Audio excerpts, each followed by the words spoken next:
Jadi, hak memiliki artian secara umum, yaitu segala sesuatu yang harus didapatkan oleh setiap orang yang telah ada sejak lahir.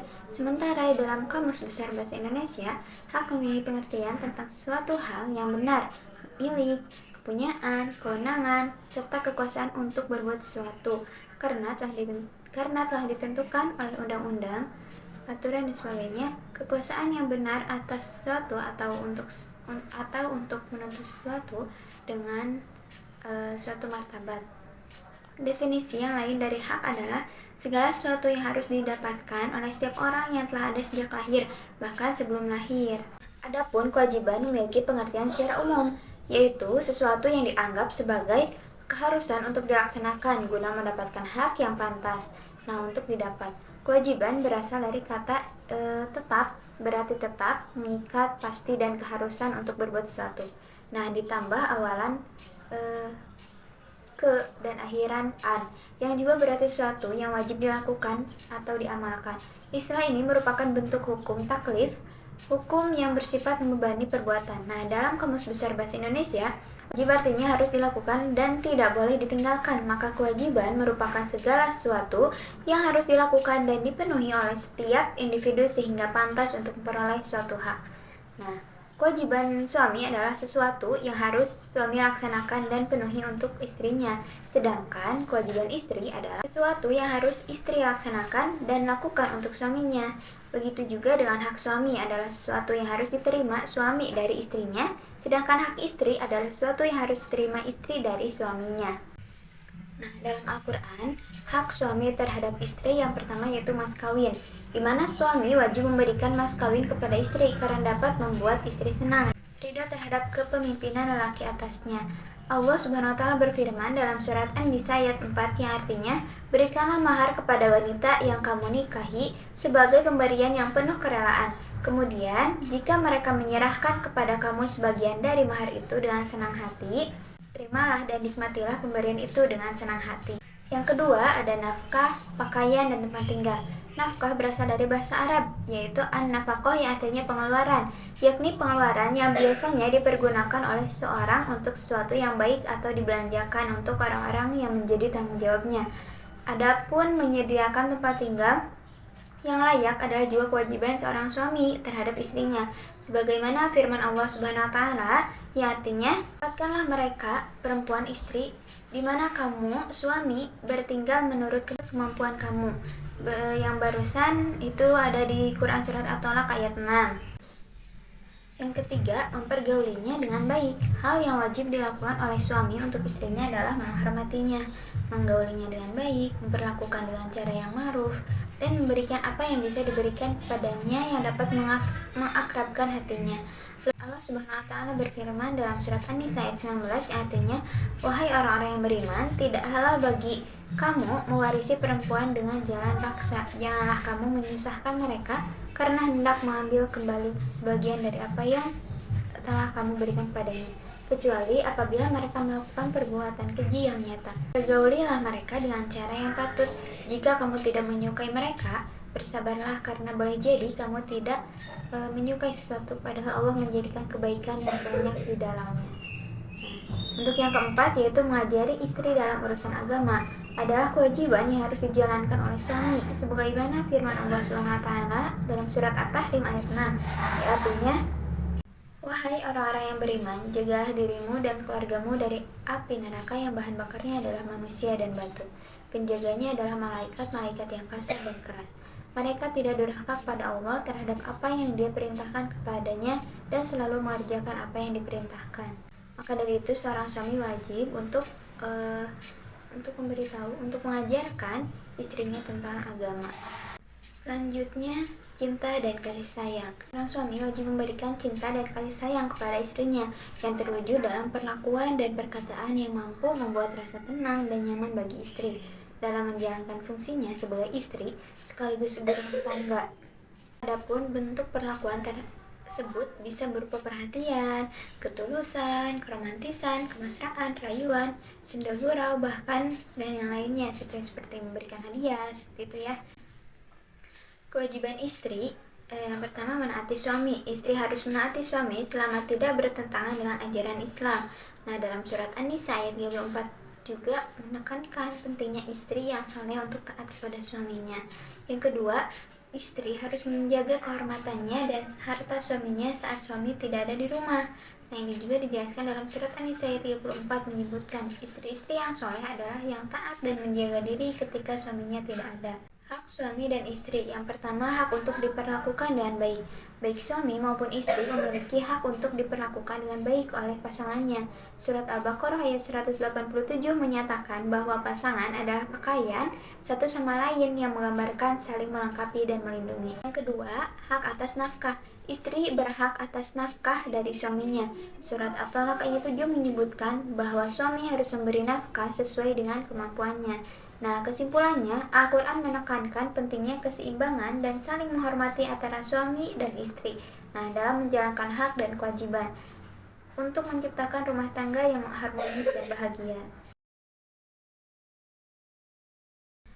Berikut jawaban nomor 2. Nah, nusyuz adalah istilah dalam hukum Islam yang merujuk pada ketidakpatuhan salah satu pasangan terhadap peraturan atau kewajiban pernikahan. Biasanya, nusyuz itu dilakukan dengan istri yang tidak patuh terhadap suaminya tanpa alasan yang sah, seperti meninggalkan rumah tanpa izin atau tidak memenuhi kewajiban rumah tangga. Namun, nusyuz juga bisa terjadi pada suami yang tidak memenuhi kewajibannya terhadap istri, seperti tidak memberikan nafkah atau memperlakukan istri dengan buruk. Tindakan yang perlu dilakukan jika terjadi nusyuz antara lain yang pertama, nasihat. Nah, memberikan nasihat dengan cara yang baik dan bijaksana. Komunikasi yang terbuka dan jujur sangat penting dalam tahap ini. Jadi saling terbuka antara suami dan istri gitu ya, berkomunikasi dengan baik. Nah, bisa tempat tidur jika nasihat tidak berhasil, langkah selanjutnya adalah pisah tempat tidur sebagai bentuk peringatan. Jadi pisah kamar gitu ya. Nah, yang ketiga, upaya mendamaikan dengan melibatkan pihak ketiga yang dapat dipercayai untuk membantu menyelesaikan konflik. Misalnya, saudara yang dipercayai, jadi tidak hanya berdua menyelesaikan masalahnya, tapi ada pihak ketiga yang membantu untuk menyelesaikan masalah. Yang keempat, bercerai. Nah, jika semua langkah di atas tidak berhasil, langkah terakhir adalah bercerai dengan tetap mematuhi prosedur dan syarat yang ditetapkan dalam syariat Islam. Penting untuk menyelesaikan masalah nusyuz dengan cara yang adil dan sesuai dengan ajaran agama Islam, sambil menjaga keharmonisan rumah tangga dan hak-hak masing-masing pihak.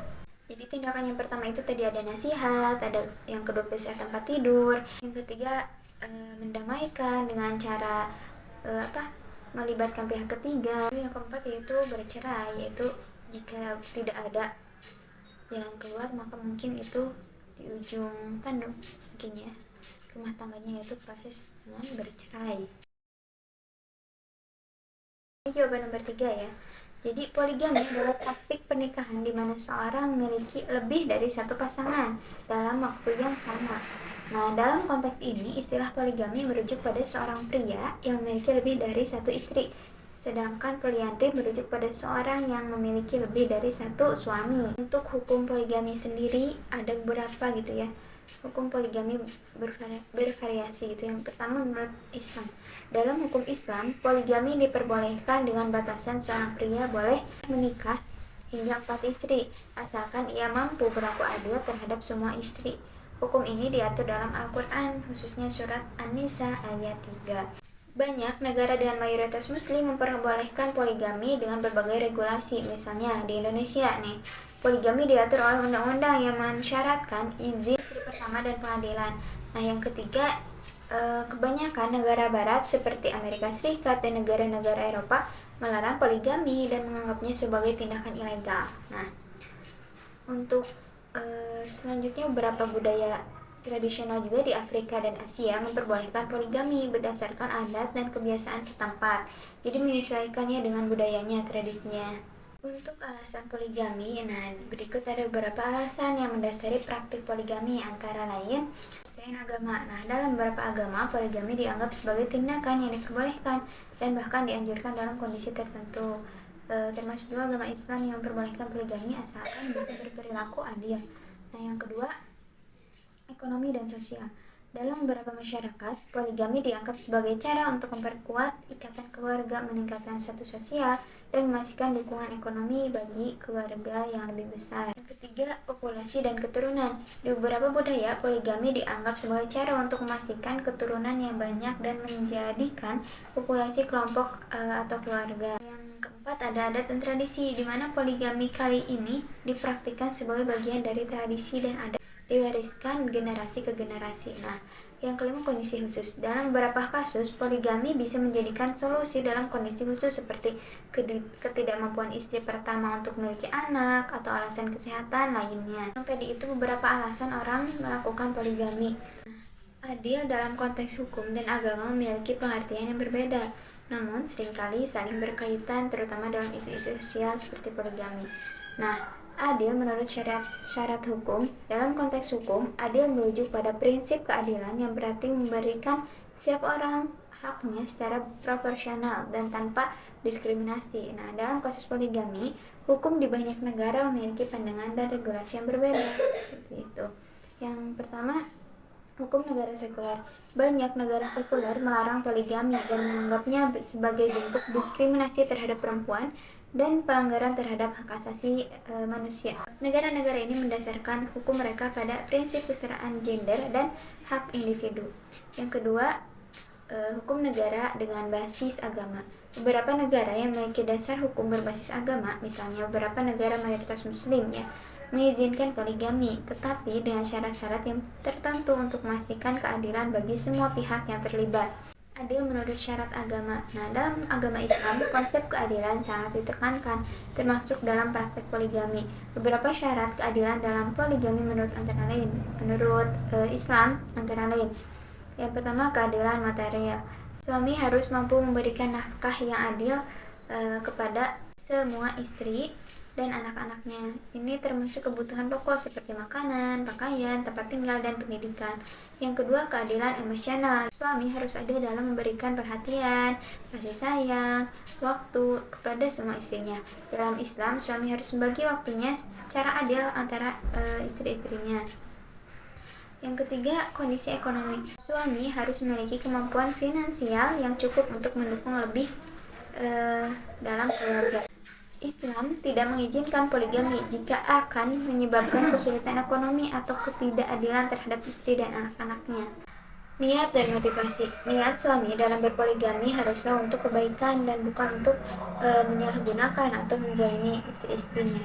Nah, poligami dalam Islam bukanlah untuk pemenuhan nafsu semata, tetapi untuk tujuan yang lebih mulia, seperti perlindungan terhadap perempuan yang tidak memiliki suami atau keluarga. Jawaban nomor 4 yaitu fasakh atau pembatalan pernikahan dalam hukum Islam adalah pembatalan akad nikah karena adanya cacat atau alasan tertentu yang menyebabkan pernikahan tidak sah atau tidak dapat dilanjutkan. Berikut beberapa penyebab yang dapat menyebabkan fasakh. Yang pertama, kecacatan fisik atau mental. Salah satu pihak memiliki cacat fisik atau mental yang tidak diberitahukan sebelum pernikahan dan dianggap merugikan pihak lain. Mengidap penyakit menular yang berbahaya. Salah satu pihak menderita penyakit menular berbahaya yang dapat membahayakan kesehatan pihak lain. Ini bisa menyebabkan fasakh. Yang ketiga, ketidakmampuan dalam hubungan suami istri. Ketidakmampuan salah satu pihak untuk melakukan hubungan suami istri, baik karena impotensi, frigilitas, atau kondisi medis lainnya. Selanjutnya, penipuan atau kekeliruan. Pernikahan dilakukan dengan adanya penipuan atau kekeliruan, seperti identitas palsu atau informasi yang disembunyikan mengenai status pernikahan yang sebelumnya. Seperti banyak sekarang kasus di mana pihak mempelai laki-lakinya itu ternyata perempuan atau sama jenis. Setelah itu bisa menyebabkan fasakh. Perbedaan agama. Nah, salah satu pihak ternyata menganut agama yang berbeda dan hal ini baru diketahui setelah pernikahan. Selanjutnya, melanggar syarat pernikahan. Salah satu pihak melanggar syarat-syarat yang telah ditetapkan dalam akad nikah seperti syarat mengenai nafkah, tempat tinggal, atau janji-janji lainnya. Hilangnya kemampuan memberikan nafkah. Nah, suami kehilangan kemampuan untuk memberikan nafkah secara sah dan layak kepada istri dan keluarganya itu menyebabkan fasakh juga. Fasakh berbeda dengan talak karena fasakh tidak membutuhkan persetujuan dari salah satu pihak biasanya dan bisa diajukan pengadilan agama untuk diputuskan secara hukum. Sah juga tidak mempengaruhi jumlah talak yang masih bisa dijatuhkan di kemudian hari, berbeda dengan talak yang menghitung jumlah talak yang telah dijatuhkan. Jawaban nomor 5. Putusnya pernikahan karena perceraian atau talak dalam konteks hukum Islam dapat disebabkan oleh berbagai faktor, baik dari sisi suami maupun istri. Beberapa penyebab umumnya meliputi ketidakcocokan, perbedaan yang mendasar dalam nilai, pandangan hidup atau kepribadian yang tidak bisa dijembatani. Yang kedua, kekerasan dalam rumah tangga. Kekerasan fisik atau emosional yang dilakukan oleh salah satu pasangan itu menyebabkan faktor penyebab dari talak gitu ya, perceraian. Yang keempat, ini sangat marak dan mungkin saat ini banyak ya yang melakukan perselingkuhan. Adanya perselingkuhan di mana adanya hubungan di luar pernikahan yang dilakukan salah satu pasangan. Yang selanjutnya, masalah finansial. Ketidakmampuan salah satu pasangan untuk memenuhi kebutuhan finansial keluarga atau perbedaan pandangan dalam pengelolaan keuangan. Ketidakmampuan biologis juga bisa menjadi faktor, yaitu ketidakmampuan untuk menjadi hubungan suami istri secara biologis. Ketidakadilan pun antara pasangan itu menjadi faktor. Perlakuan terhadap pasangan seperti diskriminasi atau perlakuan yang tidak setara. Masalah kesehatan mental, di mana masalah kesehatan mental, gangguan kesehatan mental yang parah dan berkelanjutan yang mempengaruhi kehidupan pernikahan. Jadi yang tadi disebutkan itu menjadi faktor-faktor penyebab perceraian gitu ya. Dalam konteks hukum Islam, talak harus dilakukan dengan cara yang benar dan melalui proses yang sesuai dengan syariat. Suami harus mengucapkan kata talak secara jelas dan tidak dalam kondisi marah ataupun terpaksa, serta mengikuti iddah masa tunggu yang telah ditentukan. Li'an adalah istilah dalam hukum Islam yang merujuk pada sumpah yang diambil oleh suami istri ketika suami menuduh istrinya melakukan zina tanpa membawa saksi yang cukup. Saksinya itu ada 4 orang saksi laki-laki itu ya. Proses ini bertujuan untuk menyelesaikan tuduhan zina dan menetapkan status anak yang lahir dari istri tersebut. Hukum li'an yang pertama berdasarkan proses li'an. Dalam li'an, suami dan istri masing-masing bersumpah 4 kali dan menyebut nama Allah bahwa tuduhan suami benar atau tuduhan tersebut tidak benar atau salah. Pada sumpah kelima, suami meminta kutukan Allah atas dirinya jika ia berdusta, dan istri meminta kutukan Allah atas dirinya jika suaminya berdusta. Yang kedua berdasarkan akibat li'an. Jika proses li'an selesai, pernikahan antara suami istri tersebut otomatis berakhir dan mereka tidak bisa menikah kembali untuk selamanya. Anak yang dilahirkan istri tersebut tidak ditetapkan kepada suami dan dianggap bukan anak dari suaminya. Ada akibat hukum terhadap para suami yang menuduh istrinya berzina. Tidaklah saksi yang menguatkan tuduhan itu selain dirinya sendiri. Bahwasanya suami memiliki 4 kali kesaksian, yakni bersumpah 4 kali sambil mengandaikan ucapan sumpahnya itu dengan nama Allah, bahwa sungguhnya dia adalah termasuk kelompok orang-orang yang benar tuduhannya kepada istrinya. Dan sumpah yang kelima adalah laknat Allah atasnya jika dia termasuk kelompok para pembohong, yakni orang-orang yang telah mendarah daging. Setelah tuduhan suami kepada istrinya, maka istri pun diberi kesempatan untuk menjelaskan kesuciannya dan kepalsuan atas tuduhan suaminya. Adapun penjabaran li'an dengan jelas urut kejadiannya sebagai berikut. Yang pertama, kalau istri tidak mengakui apa yang dituduhkan oleh suami, maka harus membuktikan kebenaran dengan memberikan kesaksian sebanyak mungkin. Kesaksian sebanyak 4 orang saksi. Dengan cara inilah hakim dapat menetapkan keputusan bahwa istri sah telah berbuat zina dan istri dikenakan sanksi zina. Yang kedua, apabila suami tidak dapat mendatangkan 4 orang saksi, maka suami ditetapkan sebagai pembuat fitnah zina atau qadzaf, dan itu berlaku ancaman had qadzaf. Yang ketiga, apabila suami yakin dengan tuduhannya tersebut, akan tetapi secara hukum tidak dibuktikan kebenaran tuduhannya itu, maka untuk menghindari had qadzaf harus menempuh cara li'an. Dengan selesainya suami mengucapkan sumpah li'an, maka ditetapkan 3 hal sebagai berikut. Yang pertama, suami dibebaskan dari ancaman had qadzaf. Yang kedua, suami putus hubungan nasabnya dengan anak yang dikandung istrinya. Yang ketiga, dengan selesainya li'an, berarti suami berada di pihak yang benar, istrinya dinyatakan berzina. Nah, menarik kesimpulannya, hukum li'an, suami yang yakin atau berat dugaannya akan kebenaran tuduhannya tersebut, maka hukumnya mubah atau boleh.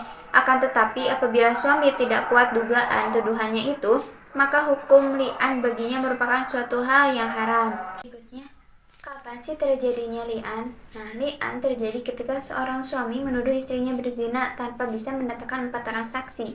Nah, 4 orang saksi laki-laki yang adil yang menyaksikan perbuatan zina tersebut.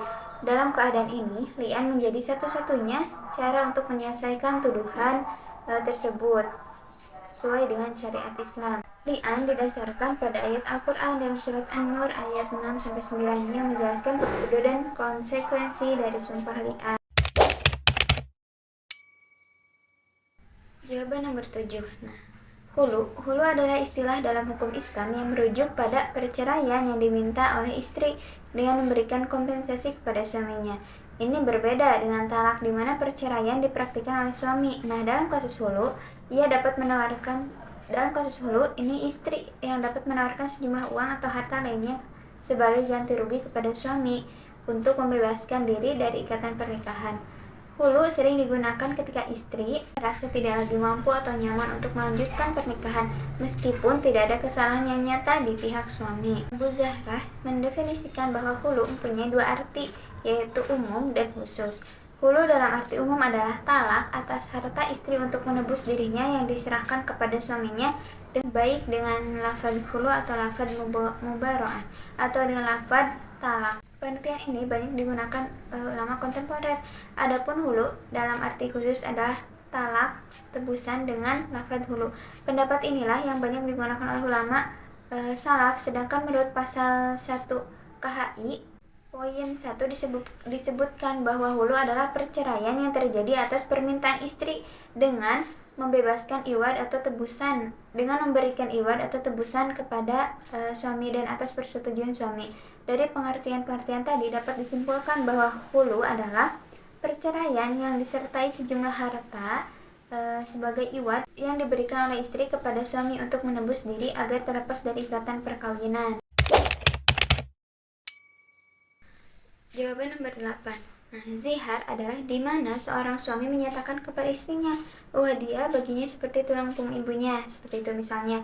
Pernyataan ini dianggap sangat merendahkan dan menimbulkan dampak yang serius kepada istri secara hukum. Istri menjadi haram bagi suaminya seperti halnya ibu kandung. Dalam surat Al-Mujadilah ayat 1-4 untuk membatalkan zihar, suami harus melakukan kifarah tebusan, yaitu membebaskan seorang budak atau jika tidak mampu berpuasa selama 2 bulan berturut-turut. Jika tidak mampu juga makan 60 orang miskin. Setelah melaksanakan kifarah tersebut, boleh kembali kepada istrinya. Jika seorang suami mengucapkan kata-kata itu, maka maknanya berpulang kepada niat atau maksud orang yang mengucapkannya.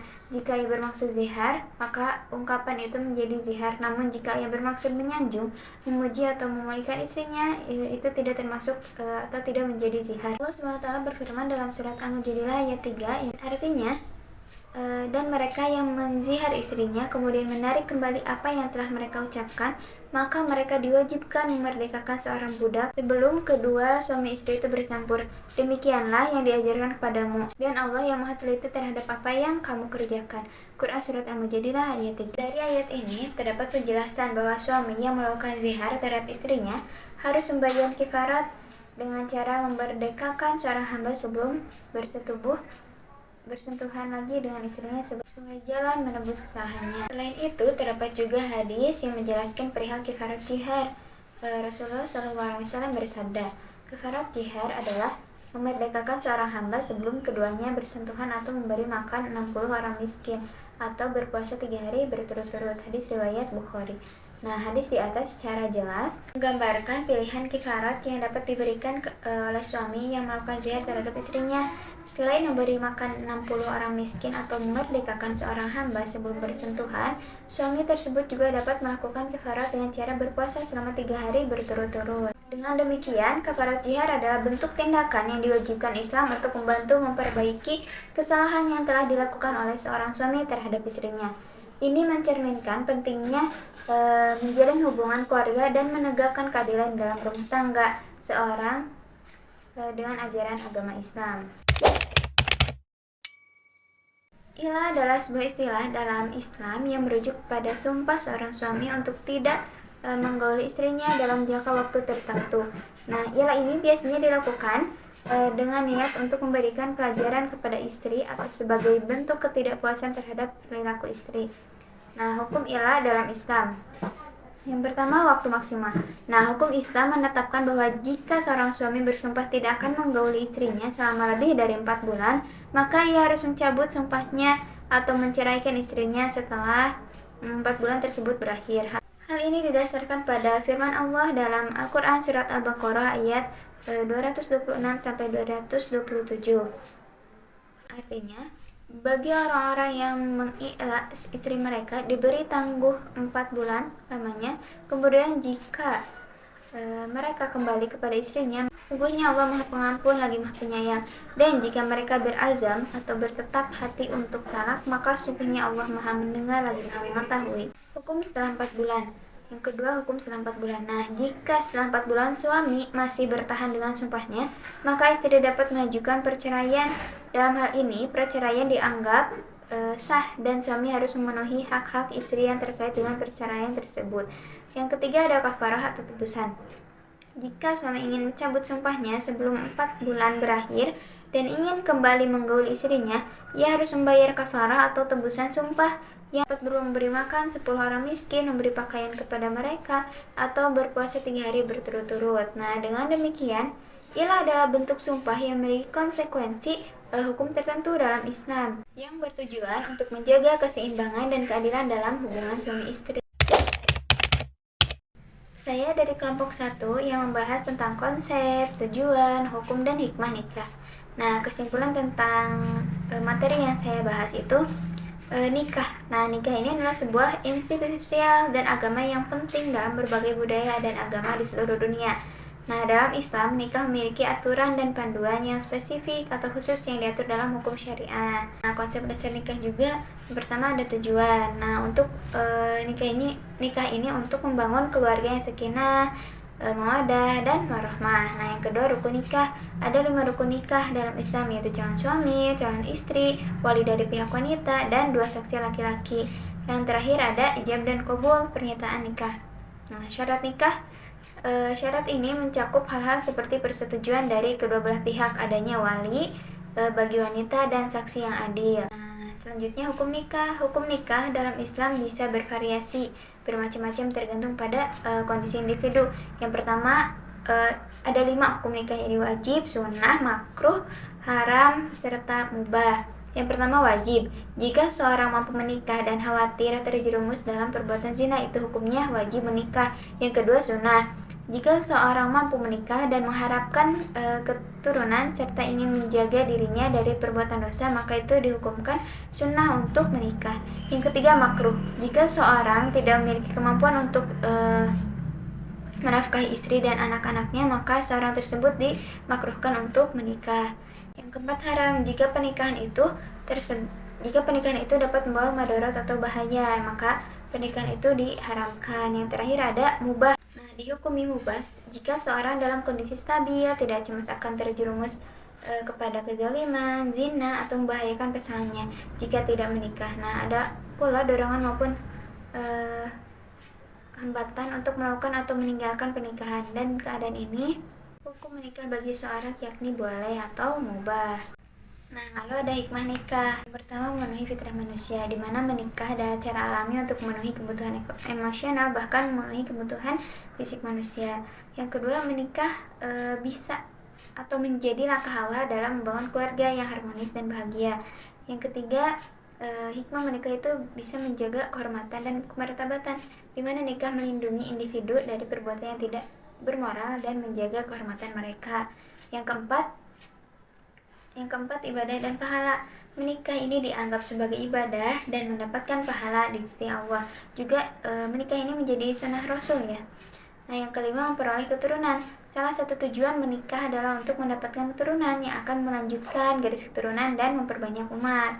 Yang keenam, menjaga kehidupan sosial yang harmonis. Dengan menikah, hubungan sosial menjadi lebih teratur dan harmonis. Dalam Islam, menikah adalah sebagai ikatan suci yang diatur dengan aturan yang jelas untuk menciptakan keluarga yang kuat dan bermartabat.